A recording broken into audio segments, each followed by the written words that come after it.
নমস্কার বন্ধুরা, welcome back to my channel Bangali special রান্না। আমি অনন্যা। আজকে আবারও নিয়ে চলে এসেছি একটা খুব মজাদার রেসিপি, ক্রিস্পি পটাটো ফ্রাই।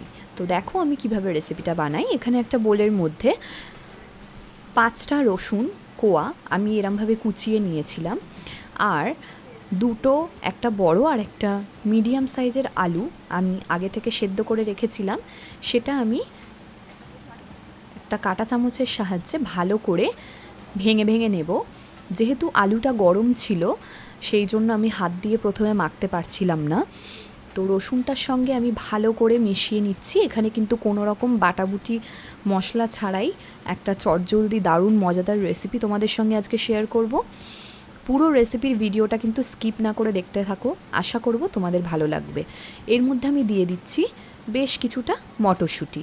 এটা যদি চাও তোমরা স্কিপ করবে, সেক্ষেত্রে স্কিপ করতে পারো, কোনো প্রবলেম নেই। আমার মনে হলো দেখতে বেশ ভালো লাগবে, সেই জন্য এই মটরশুঁটিগুলো আমি দিলাম। দিয়ে ভালো করে আমি হাত দিয়ে মাখিয়ে নিচ্ছি। ওই যে প্রথমে বললাম একটু গরম থাকার কারণে আমি হাতটা দিয়ে মাখাতে পারছিলাম না। এবারে দেখো এর মধ্যে অ্যাড করে দিলাম 1 টেবিল স্পুন কর্নফ্লোর।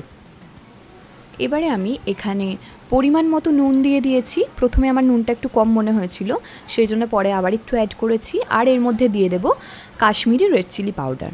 তো দেখো এটা কিন্তু বাচ্চারাও খেতে পারবে, কোনো রকম ঝাল আমি ইউজ করিনি এখানে, কিন্তু খেতে ভীষণ সুন্দর হয়। এইবারে ভালো করে আমি আলুটার সঙ্গে মাখিয়ে নেব, যাতে একটু গোটা গোটা অংশ না থাকে। এদিকে একটুখানি খেয়াল রাখতে হবে। তোমরা যারা চ্যানেলে আমাদের নতুন তারা কিন্তু অবশ্যই বাঙালি স্পেশাল রান্না চ্যানেলটিকে সাবস্ক্রাইব করে দিও, আর পাশে থাকা বেল আইকনটিতে কিন্তু ক্লিক করতে হবে নতুন নতুন মজাদার রেসিপির ভিডিও সবার আগে পাওয়ার জন্য। এবারে তোমাদেরকে আমি দেখাবো আমি একটা যে শেপ দিয়ে নিয়েছি আলুর। আমি হাতের মধ্যে একটু তেল দিয়ে ভালো করে আলুটাকে এরকম গোল গোল শেপ দিয়ে নিয়েছি। তোমরা চাইলে লম্বা লম্বা শেপেও করতে পারো, কোনো অসুবিধা নেই। তো দেখো এরম করে আমি প্রত্যেকটা আলু কিন্তু গোল গোল করে নেব। এই রেসিপিটা কিন্তু দুর্দান্ত হয় খেতে। হ্যাভক কিছু ইনগ্রিডিয়েন্টস এটার মধ্যে দেওয়ার প্রয়োজন হয় না, কিন্তু জিনিসটা এত টেস্টি হয় আর এত ক্রিস্পি হয়। তোমাদেরকে আমি হয়তো লাস্টে একটুখানি ভেঙে দেখাতে পারিনি কতটা মচমচে হয়েছিল। তো দেখো আমার কিন্তু আলুর এই বল বানানো কমপ্লিট হয়ে গেছে। এবারে হচ্ছে ভাজার পালা।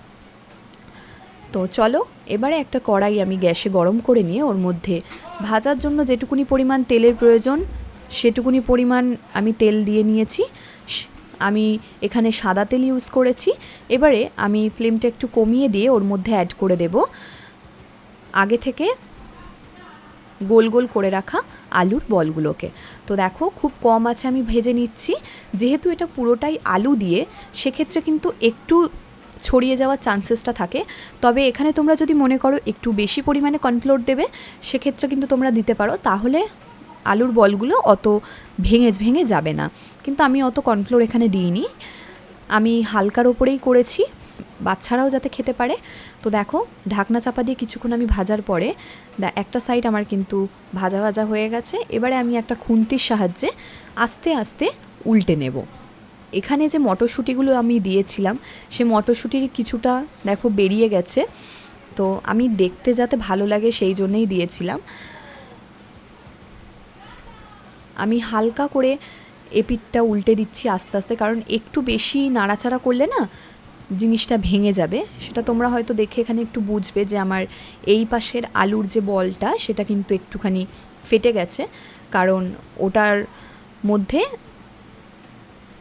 আমি খুন্তিটা বেশি নাড়িয়ে ফেলেছিলাম সেই জন্য। তো দেখো আমার কিন্তু লাল লাল করে ভাজা কমপ্লিট হয়ে গেছে। এবারে কিন্তু আমি আস্তে আস্তে আবার উল্টো পিঠ আমি ভেজে নিচ্ছি।